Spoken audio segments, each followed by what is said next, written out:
There it is. Thanks for joining today, everyone. Back again for another live webinar. We're super excited about this one because we are almost in apple harvest, and doesn't matter what you grow, every time harvest season comes around, things can get pretty chaotic. So we wanted to bring on a webinar here that really talks about how you can eliminate that chaos. What can you do in your business to set yourself up for success so that you don't have to experience quite as much? I don't think you're ever going to bring it down to zero. Let's be real on that. But what can you do to be proactive instead of reactive in your business? And before I get into our content, this is a live webinar. And right down there in the bottom of Zoom, there's a Q&A button. Please ask us questions. We're here to answer anything you have live. And we're going to save that probably a little bit more towards the end there. But one of the most frequently asked questions that we get is, are you recording this? And 100% yes, we are recording this. We understand folks have a busy life out there on the farm. So if you need to take off a little early, no worries. We are going to send out the recording right after this.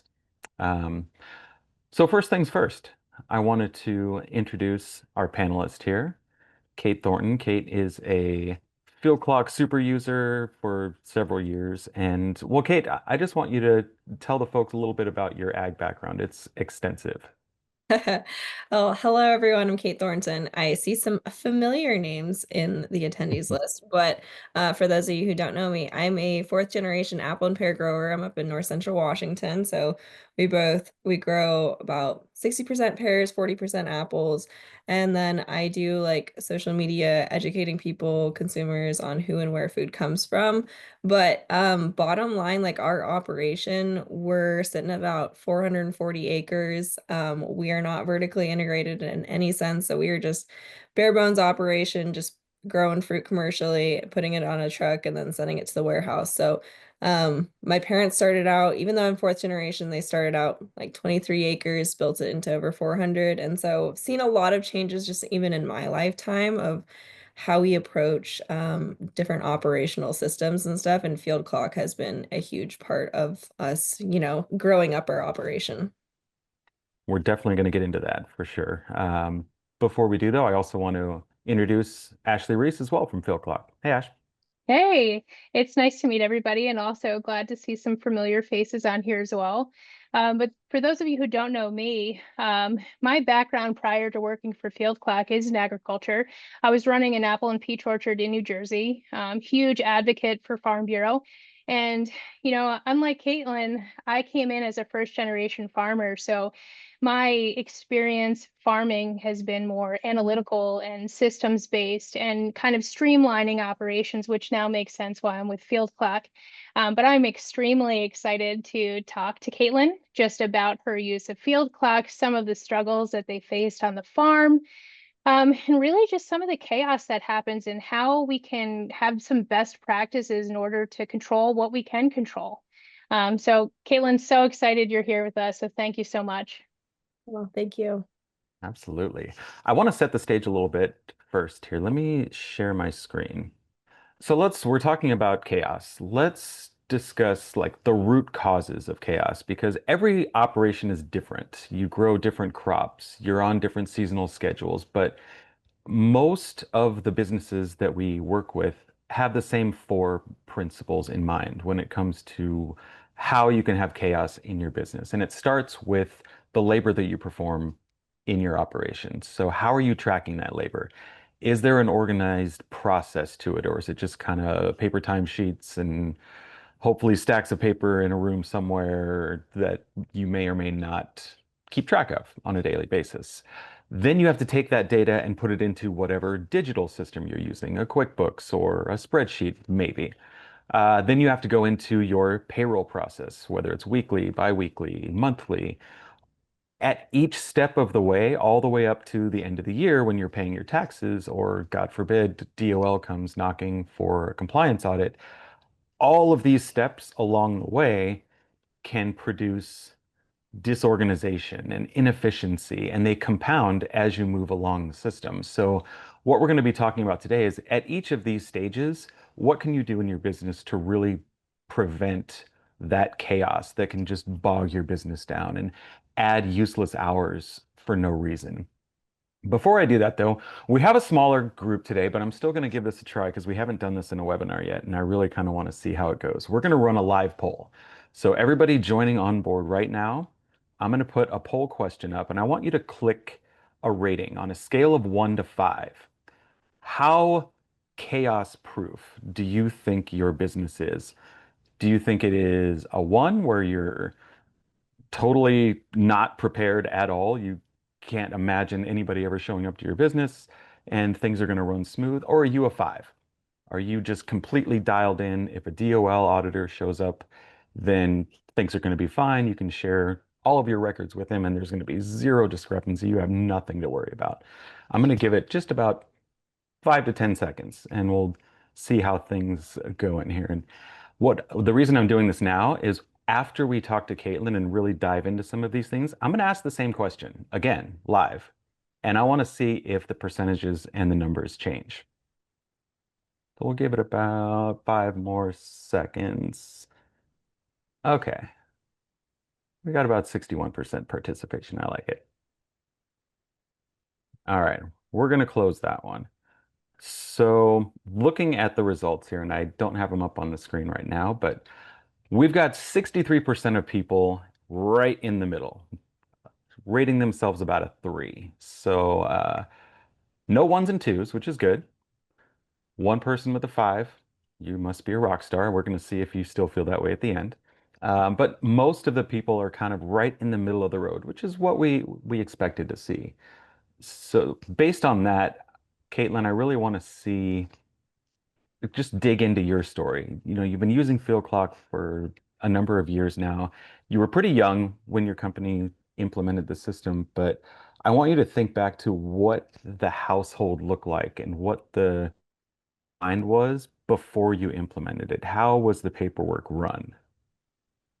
Yeah. Well, my parents did it for like themselves for a number of years. And then I remember like uh 13 years old or so, like we would have a part-time payroll person come to our house and stuff, and our office was always in the basement. So there'd just be like tons of paper everywhere. And of course, like I'm just a kid, so I'm just like seeing everything. But we'd always have papers all over our counter. We'd have like it was like kind of a color coded system. We were trying, like my dad's a good manager, but he was trying to create systems with like our foreman and stuff. And so it, kind of have like just like a sheet of paper with lines on it. And then you'd say, the date and then the time, like from 7 o'clock to 10 o'clock, doing fertilizing or whatever, and put each person's name and, draw like a square around that job, and then have to take it to the computer system and put all of that in. And like I was talking to dad about it, he's like, yeah, I got really good at it. I could like add it all up in my head and stuff. But like one huge thing is like it would take so much time, and then you make one mistake and it could mess up like all of the work that you had done in the last hour. And I just remember like that being a huge issue. I don't remember like specific instances. I just remember it just being a lot of stress, and knowing the word payroll as just like a very stressful event in my house as I was like playing Barbies or whatever I was doing downstairs too. Yeah, very cool. That's really funny. And I can understand too, like the avoidance of payroll as you get older too, with just hearing it with such a negative connotation. Um, so before I ask a series of other questions, one of the things, so Caitlin and I, just backstory, had the opportunity to talk last week and just catch up a little bit. And I was able to hear her story firsthand. And one of the things that's resonated for me was the concept of key players on your farm.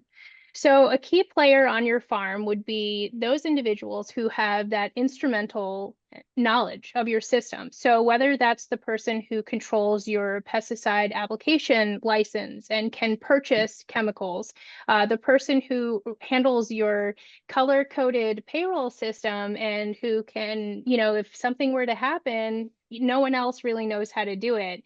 Or let's say even the person who's responsible for hiring every year. Let's say you're not on an H-2A contract, you are actually responsible for maybe getting part-time help or teenagers or whatever the case may be. But if that person were to leave or they changed their cell phone number, maybe those part-time people, when they call back, wouldn't know who to contact and maybe move on to a different part-time job. So as we move forward, Caitlin, if you can identify maybe the key players back before you digitize this system, like who they were and the institutional knowledge that they had. Huh. Oh, well, yeah, it was again my parents doing everything. So my dad's, I get his procrastination tendencies, and so it was like, of course, payroll is a huge like undertaking, and so he'd always put it off, and then that would cause stress in the operation too. But my mom would assume a lot of those roles of like admin work, like making sure everything was compliant. She was, I think, the first person in our immediate community to start using H2A housing. And so, like building a housing system and like making sure it was all per regulation. And then, I guess backtracking a little bit is like you grow up on a farm like this. And I always remember like you invest all year in a crop, and then there'd always be stress around harvest of like, okay, can we pick this fruit or not? And like how scary that was, and trying to keep employees around. And you had like a lot of migrant workers coming up from like California, working crops down there, bouncing back and forth. And so it was a lot of stress. And so that's when we started using H2A. But of course, with the H2A, it's more expensive, there's more regulations.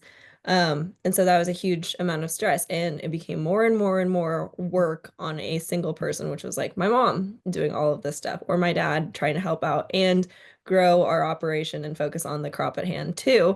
So it was all this stuff. And then my mom took off when I was about 15, and then it was like immediate like vacuum in our operation. And so scramble mode, trying to take care of the current crop and then like looking forward to the next one. And so now we have three people doing the job that she was doing, as our operation has grown, but we're using H2A every single year and stuff. But that's how everything has spread across now. And it was actually like the year or two after she took off is when we started using FieldClock, because it was like we can't keep track of everything, and trying to keep track of all the records of all these different guys that are coming up and trying to create some sort of order out of chaos. Yeah, that was the key takeaway for me last time we spoke, is just the wealth of information that your mom had, and how she was a key player on your operation. And after you describing your color-coded situation, I can't imagine being, I believe it's Rosie now who has taken over, Cesar and Rosie, Yeah. what that was like for them to come in. And just for those of you thinking about this too, like the institutional knowledge that she had, it's where do I find all of the information? Where is it housed? Where is it stored? How do I access it? How do I make those contacts? How do I replicate contracts if I can't find them? So that must have been overwhelming, to say the least. But from I what I mean, understand, go ahead. well, like Rosie's our like main payroll like H2A person, and she started out as like the part-time payroll person, and then she's now like assuming the role of like overhead all of our H2A systems and stuff. And then her husband Cesar is our crew boss, and so they were able to work together really well using systems like FieldClock and stuff, whereas before they were coming in, we had um also another like married couple that like helped build our operation and stuff. But our original foreman, Geronimo, passed away a couple of years before, and so there was also that transition of what systems they had. And like of course it's a married couple, and so they have their own like sort of communication between themselves. And so it was just like an interesting time. So that's actually, it's a great leading question. How are Cesar and Rosie using FieldClock to communicate? How are they, I guess, what are the pro tips that they have, or, how are they able to better communicate, if you will, through using FieldClock? Um, well, of all, it's like they can quickly identify. I was just talking to Rosie about like how Cesar monitors like the crew and stuff. Whereas before it's like you'd only know the results of what was happening in the field like at the end of the week, or when you finally get around to doing payroll and being like, there's an inconsistency here, or like this guy seems to be picking a lot faster than these other guys if you're doing like piece rate or whatever. but then being able to identify in real time, because like SSR is always like constantly checking his phone and stuff and checking on our crew. If we're doing piece rate, okay, why is this guy picking a lot more fruit than or a lot more bins than these other guys? Why is he going so fast? Or identifying, oh, maybe this guy's in a bad area, he's not picking as much fruit. Can we move him to a different area, or can we team him with another guy that will pick faster too? And so like identifying where these strengths and weaknesses are, or is there like something fishy going on, and being able to like nip it in the butt like right away. Another thing is like Rosie's in charge of keeping track of all the paperwork of all these different guys and stuff. And instead of having it like overwhelming where you have this list of, okay, we have guys that come in and they're just doing like pruning and like a couple months of work that way, versus some guys want to come up and they only want to work harvest. We'll have more guys during harvest, but if those guys aren't, if those guys are in our system but they're inactive, you have the option to say, okay, these guys are not like working right now, but they're still in the system. But you can identify, right, here's the crew that I'm actually working with right now. And that's also made a huge difference, instead of like, okay, we have just this huge binder of all these different guys, but which ones are actually working right now and which ones will be coming up? What can we anticipate? I love that. It's more decision based and data based instead of more feeling. So I feel like this employee maybe isn't performing or maybe taking advantage or instead of actually knowing and seeing and then being able to communicate those steps or that performance directly to Rosie, who is handling that. And we all know that, Department of labor regulations, H-2A regulations are just getting more and more strict and complicated. And from what I understand as well, Rosie, really started digging into the H2A program for you guys and has really been able to allocate her time more effectively there. If you don't mind maybe talking a little bit more about what Rosie's done with your H2A program. Oh, yeah. Well, it just like it used to be like this. It would take 2 days to do payroll. Like you make a mistake, then you have to go back through and fine tune everything and stuff. But now they're gonna do payroll tomorrow, and it's gonna take them like an hour and a half to do all the payroll, Dang. which is crazy. And so like, but that doesn't mean Rosie's working less hours. It just means she's able to focus on more of the things that like she's really good at. Instead of like payroll is one of those things. It's like it's got to get done either way, so might as well get it done as fast as and efficiently as possible. And then this way, she's able to just like go through and really stay on top of regulations because they're always changing.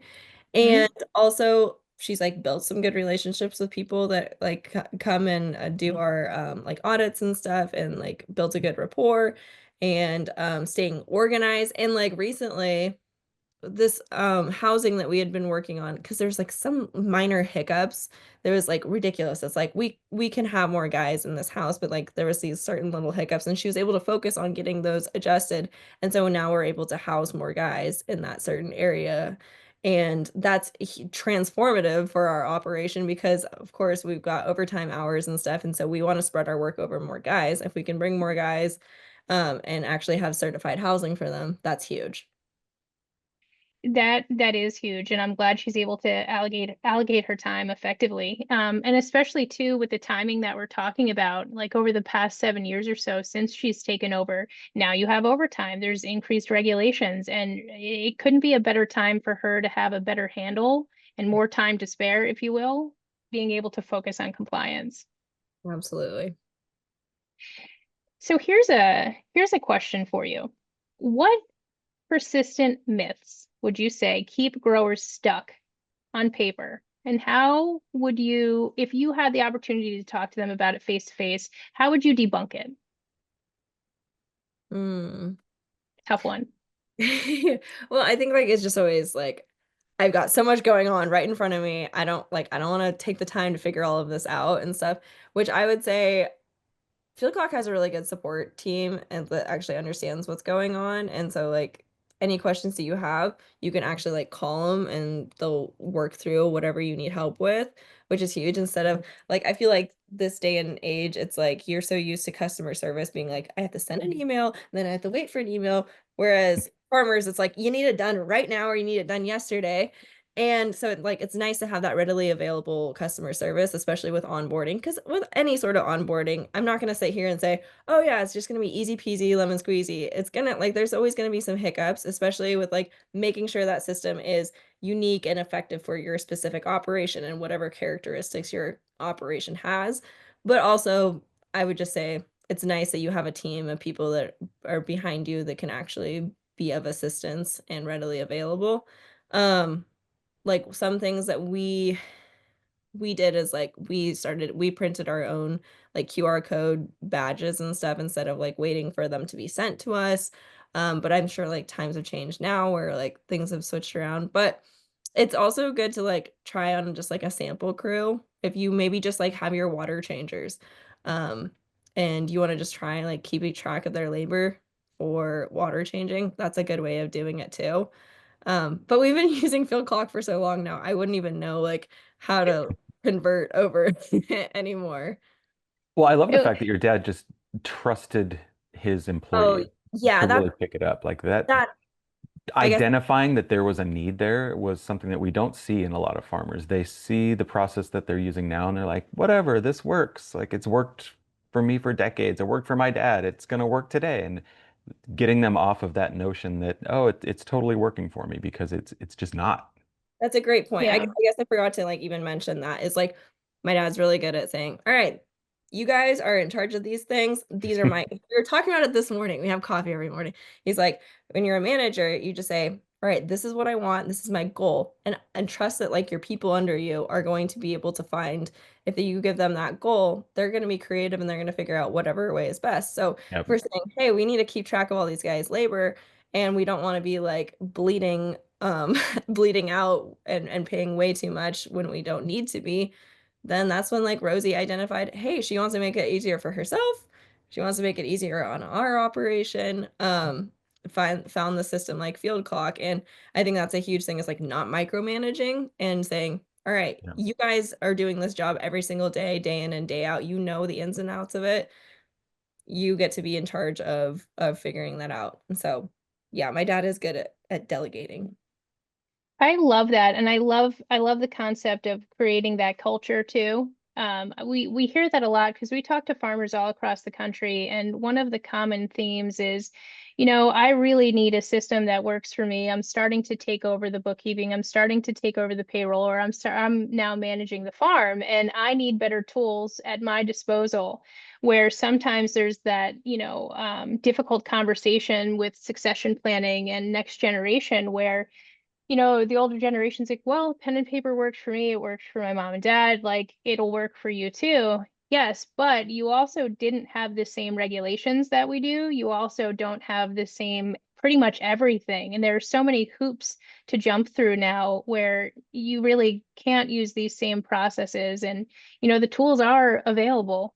So Absolutely. No, I mean I'm gonna take over the operation, but I'm not sitting here saying I because my dad's always talking to me. He's like, you're not one to be settled down right now. You don't need to have your boots in the dirt every single day. You need to be able to come on as a manager and oversee everything. And so this is a great way of doing it. Like I had another grower, I was driving to a meeting this morning and I had a grower call me and be like, what the hell do you guys have going on? I flew over in our helicopter drying cherries. Like, what job are you doing? And I'm like, I actually don't even know. And that's why I pulled out FieldClock and I was like, let me see what we have going on. And I was like, oh, we're fertilizing. That's why they had all these buckets with them and stuff. And he's like, oh, that makes sense. But it's just so nice that I can check. I can be in another state. I can be at a conference or whatever and say, okay, what do we have going on? How many guys are working? Why is that one guy not working? Is there, why did that guy leave early? There's notes on it our foreman can put on. It's just really cool. that is really I love cool. that. That was our next series of questions for you, is just kind of talking through how your crew is utilizing FieldClock. So if you can walk us through kind of how your employees are clocking in, so what their day looks like when they're capturing piecework, what that looks like for them. How are they capturing it? Are they using, pre-printed tickets or Bluetooth printers in the field? Really looking for just, how they're using it so that you can maximize on their efficiency and maybe some best practices. Yeah, I mean, again, we're like a pretty simple operation. We don't have any Bluetooth printers in the field. Uh, every guy just has their QR badge, just a little plastic card, and they keep it in their wallet, or some guys like have it attached on like one of those little elastic thingies. Oh, yes, yes. I think I gave them to you when we were at a trade show. Yeah, and hooked to a belt, and so like they come off of the shuttle, because again, H2A, so we provide transportation. So we get in the line, we actually start scanning in before, a little before like the actual scan in time, just so you have a little bit of time to get everyone scanned in. It takes maybe like 5 to 10 minutes, and because we got like a 45-man crew, and our foreman just like takes his phone, scans each of their badges, so you at least have a touch point there, you know who you're scanning in, all that type of thing, and then they're off and running. And then with like paid breaks, that's like another huge thing you have to factor Yeah. in. The 10-minute paid Yep. breaks, then we can just say, hey, adding a break, and then it instantly clocks everyone out at that time, and then clocking everyone in. And so that's been huge. For piece rate, we still are scanning badges, and we usually have like someone out there that's doing that too, and Cesar manages all of that. Very cool. Very cool. Now, I'm going to say a terrible word in farming. Have you been audited before, and what was that experience like? Hmm. Oh yeah, audits. Yeah, I remember, like, I don't remember quite. I just remember it being a super stressful thing, and us getting fined for ridiculous things before, or just like the huge stress of making sure everything was organized, and you always have huge binders, or you have like the filing cabinets and stuff. But we had a Department of Labor audit like last year or whatever, and it was super easy, honestly. Like, we were just able to pull up, a group of guys, whatever they wanted to look at, make sure we were complying with overtime, or um, you know, taxes or whatever else, and able to pull up from whatever date that they wanted, or whatever guys they wanted, or like it's really nice and straightforward. You pull up an individual guy and say, okay, what is the track record here? And just like everything is lined out, and a very easily digestible interface too, instead of just like a list with all these numbers and stuff, and it's like really hard to keep track of. Just super straightforward. We didn't have any issues. I think like a couple weeks ago we had a ESD audit, and that went great too. We just had all the records of guys and stuff, but we haven't had any Nice. issues, which is super nice. Oh, thank God, knock on wood, right? Yeah. So I know that you were relatively young when FieldClock was implemented on the farm, but have you heard any comments or just opinions on maybe something surprising that, you guys found or were able to see once you moved into a digital system?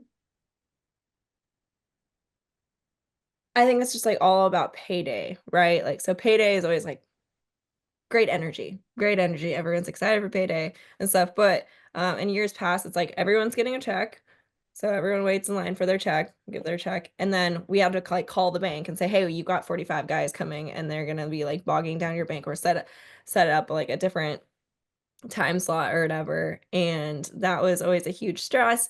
There's language barriers. The bank tellers would be stressed out a little bit. Plus, a lot of these guys, they don't have bank accounts with that specific bank, so they're getting charged, you know, $7 for every transaction. And then so it was like $14 every pay period. Extrapolate that over every single guy. It becomes quite a bit, and like a huge stress. We had issues with fraud before with like checks.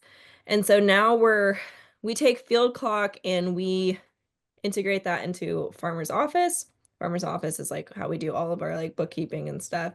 And then from Farmer's Office, we use Intermex for pay cards. So every guy has Gotcha. like a pay card. It's like used kind of like a debit card, and it's just like the money that we give them, it gets loaded into that card, and then they just use it as needed. And then they'll take that card and they'll go in and like transfer it to Mexico or wherever they need it to go. I'm not sure how some of the guys can do it from the specific app in that case, or they just go into a business and transfer it however they want to. But that way it's like hands off for us. We're not in risk of getting, fraud that way, and we're not stressing out our local bank. Like they'll still go to the bank and like use the ATM for cash withdrawals and stuff. But that way it's just like payday is bloop, like Friday morning, they have the money on their card and they can go spend it. And then we, instead of like taking all the time and paying guys to transport them to the bank, then we have drivers that will just take them down to Walmart or to shopping or whatever else they want to do. That sounds like a great way to make their time more efficient and to bring the fun back into payday again. Yeah. Yeah. Oh, Yeah, and I'm just thinking of all the different points just in that one process that you yeah. mentioned. Printing checks, distributing checks, checks going to a bank, and all of those just got eliminated into boop, Mhm. done.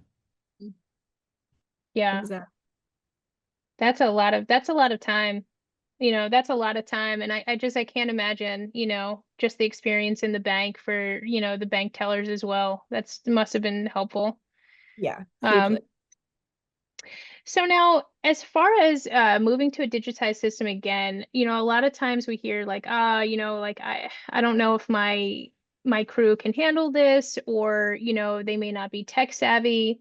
What would you, what would your opinion be of like the things that you've heard or comments that have been made when you guys implemented the system like this, and ultimately like how do they like it, and would they change back? Oh, no. Back.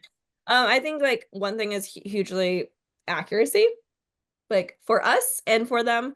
Another thing about payday as like huge culture thing, like just amongst our employees, they like share with each other how much they make. Um and they like, Love that. the guy who's making the most money, like he's top dog and stuff. So if we screw up on our end, then it's like not a good day for them.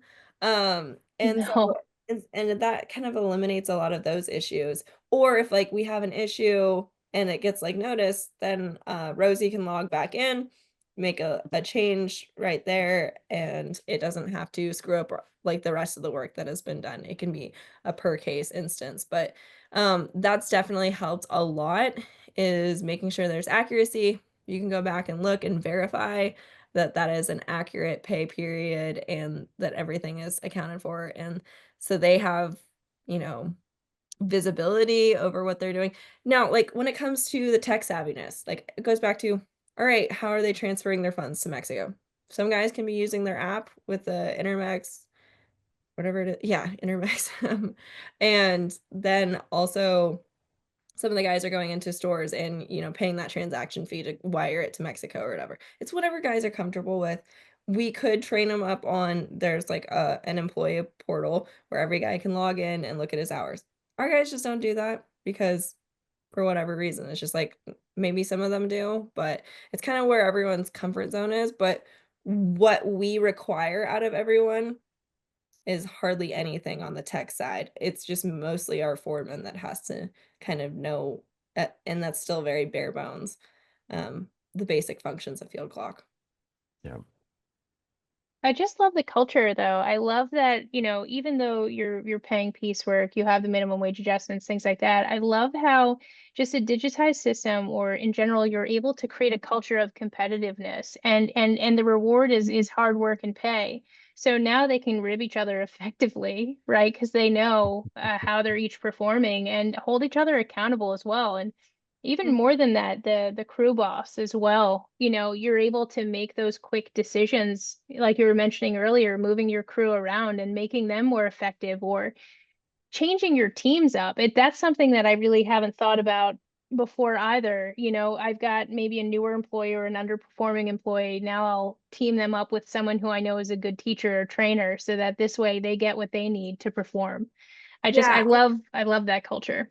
you can start to, and like our foreman has like visibly started to see patterns of like what guys are like performing, outperforming others and stuff, and has been able to, I just remember this, like actually recognize that performance. Like like the guys did. He bought, I think like two pairs of Jordans because a lot of the guys like really like shoes and stuff, and presented it to like our, you know, I don't even know what the award was. Most improved and best performer. I don't know. I'm thinking sports, but that was kind of like Love their own that. thing. And we weren't in charge of that, but he was able to um, you know, identify those leaders.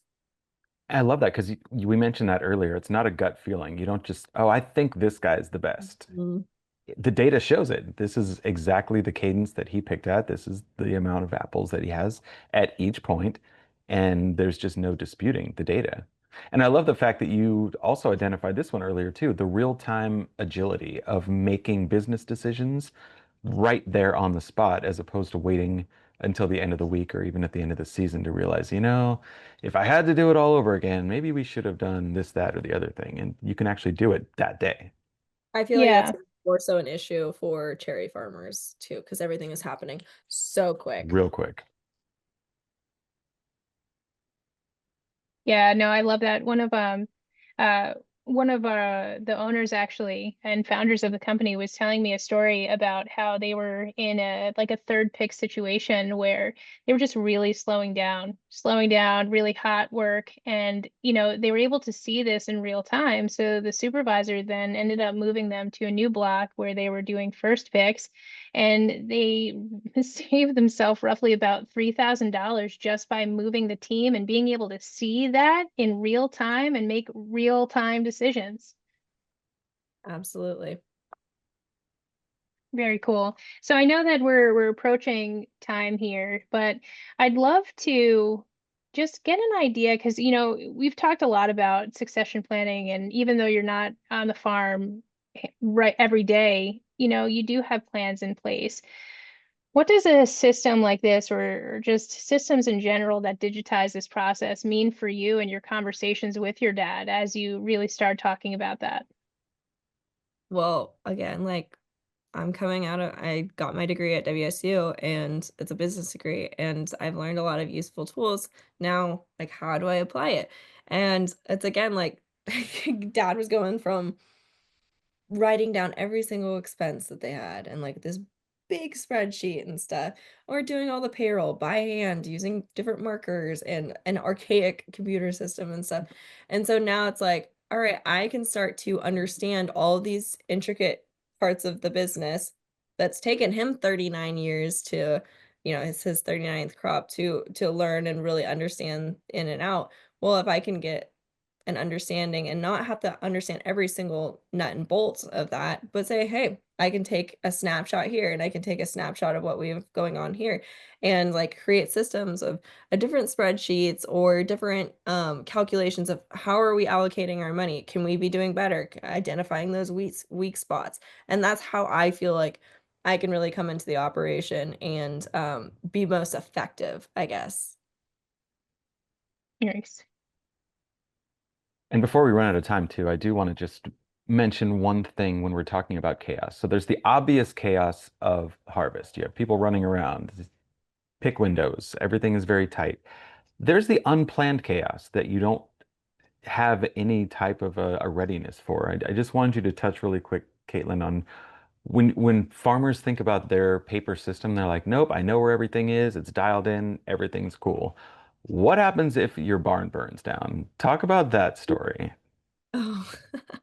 We did have like a shop burned down and that was like where our headquarters is for, and like thankfully nothing was like ruined too much, but it also made us realize, oh my gosh, like what if things did burn up, or like just the things that we had already lost in that instance. We're like, well, thank goodness none of our like filing cabinets and stuff were touched. But that is like we're in 2025. Why are we relying on filing cabinets to have all of our like most important things Yes.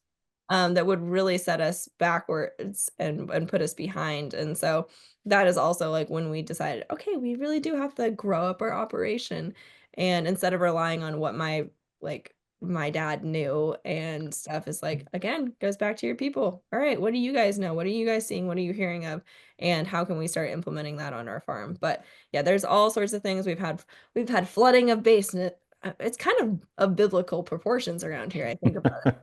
We have fires, we have floods, we have all these disasters. And so any sort of risk mitigation we can do is huge. for our audience, yeah, just think back to your own operation right now. What unforeseen things did you have to deal with? Hmm. I Hmm. want to do one question here. So Mindy was asking, she said she has three managers, one of which is really struggling with letting go of the paper. So Caitlin, Ashley, like what suggestions can you give to just make sure they can finally let go of that paper? Hmm. Well, I would say like, okay, clearly there's something like that's it's comfortable, like you know what is going where, you've like already dealt with all the different issues that you've probably ran into at that point and know how to deal with it when it comes to a like pen and paper method and stuff. So it's like about identifying certain characteristics of new systems that are similar and being able to be like, okay, so what you do with pen and paper here, you can do it the same here in the system, and just really seeing it as a new and improved, but not an entirely new system. It's just taking everything that you're already doing and putting it in using a keyboard instead of your hand. Love that. And I also liked your suggestion earlier about rolling it out incrementally. Start with Mhm. a small Yeah. crew. See how it works there. Get comfortable with using it in a very small setting first, and then scale. Yeah, don't overwhelm yourself at first because, you know, your problems are going to be as big as the crew that you're using with it. I love that. And I did mention I'm going to ask our audience a question before we go. It's the same question that we asked them before. Before I do that, though, let me share my screen again because if anybody on this call today or anybody watching our recording on YouTube after is hearing these different chaotic circumstances and they're just wondering, all right, let me just see if this works for me. I want to put Ashley's contact info up here. Reach out to Ashley. Ashley loves answering questions I do. and just talking to farmers. So while we're looking at that, I'm just going to put our poll question up there again. I'm curious to see if anyone's perception has changed at all. One sec. Let me just launch that live. Same question. On a scale of 1 to 5, 1 being extremely unprepared, 5 being, yeah, after hearing all of these things, I still feel like I'm super prepared. I have no issues whatsoever. Um, and while we're running that poll, let me just go over here. And one question for either of you from Jim, he's just saying if a neighbor told you that they're too small to justify technology, what would you say to that? Um, the same thing that my older brother, who is a civil engineer, told my father when he had a flip phone. He said, Dad, don't I get left remember my flip phone. don't get left behind. Because that is it's the trend right now. It's like you've got to get your systems. Just save yourself some headaches, you know, just rely because I think it's also I tell this with people when it comes to social media generationally, we have different approaches to social media and we have different approaches to technology. Whereas, okay, I even had a taste of this where when you'd be in school and you start using a computer system or you start using like digital anything, you know, you'd be typing up a report. And if you didn't hit that save button and something crashed, then it was all gone, right? Yep. Or with these like older computer systems, if you hit the wrong button, then you had to remember the sequence of buttons to get back to that point or like save yourself or you could like lose everything. So everyone who's like of an older generation who's even using, you know, our phones and apps and stuff, they're always like terrified to like tap and hit the wrong button versus I grew up with a little bit more of the mentality of like, okay, I can find my way out of this by just hitting a bunch of different buttons and stuff. And you've got to kind of have a little bit more of a trust of like, okay, now people who are developing these systems and stuff, they're making it, they have the ability to make it a little bit more foolproof. And so I think it's like, all right, you'll work out some kinks. You can always go back or you can make amendments as you're going. And you got to have that kind of mentality as you're learning, adopting new systems, whether it is FieldClock or anything else, is just trying out different things and work, just getting your hands dirty in it, so to speak. I love Love that. that. I've never thought about it in that way, and that makes so much sense. Everyone's experience and worldview is so different, and for the generations that are having a hard time letting go, I now can understand their fear of technology a little bit more just by hearing that. And you know, technology has come so far where it's not you're going to lose it where you were. Not everything is not all lost, where, there are systems in place and servers in place to be able to save and store your data. And I think that it's a great point, and one that, really we need to reassure people with, because the systems are not the same. And I guess I forgot to like the whole point of the question was like, we're too small. Um, it's kind of like a system that grows with you, right? So again, we're Yep. not vertically integrated. We don't have these like huge crews, but we have enough that makes us like have headaches. Yeah. And so I think like the pay structure is it's relative to how big your operation is or how many guys you're using. And I think there's also it seems like FieldClock is very like smaller farm friendly, which is nice to see because even if you don't have the scale, like there's certain benefits offered through a lot of farm bureaus, a lot of like different pay packages and stuff. So I think it's just worth exploring because even if you had like three guys, your cost will be relative to that instead of having the same cost for if you have 100 employees. Absolutely. And I'm going to say this session was a success because looking at our two polls, I don't have it up on screen here. I can't share them both at the same time, but we had the same number of people on the threes. So our middle ground was still there. We converted a couple of people that thought they were fours down to twos. So if you're watching this recording and you're also in that camp where you're like, oh, maybe I'm not as dialed in as I thought I was, reach out to Ashley, have a quick conversation, and just see if integrating something like FieldClock or any digital solution for your business is going to help take some of those headaches away. Because really, that's at the end of the day what it's all about is peace of mind and just reducing that chaos out of your operation. So I Yeah. want to thank everyone today for joining us in our audience. Thank you, Ashley, for jumping in with some awesome questions. And Kait, thank you so much for sharing your story because that's, again, what it's all about. We love hearing these stories from our users or from any farmers. The unique things that happen on a farm, when you really boil them all down and you hear the stories that people are going through, there's a lot of commonalities. And a system like FieldClock was really designed to address those major pain points. So we love hearing these stories from you. And we want to have you on again maybe towards the end of the year. We can really start getting people thinking about, all right, 2026, can't even believe I'm saying that, is coming around the corner. What can we do to make 2026 better than 2025? Absolutely. I'm all for smaller operations, family farms staying in business and Absolutely. bringing awareness to what tools are actually in your back pocket that you can start using. We love it. Well, Love your thank you shirt, so by the much. way. Oh, thank you. Yes, Washington Farm Absolutely. We love our Washington Farm Bureau partners. Bureau. Thank you, everyone. We are going to post this recording to YouTube, and we look forward to seeing you on the next one. Yeah. Thank you I guys. thank Thanks, guys. you.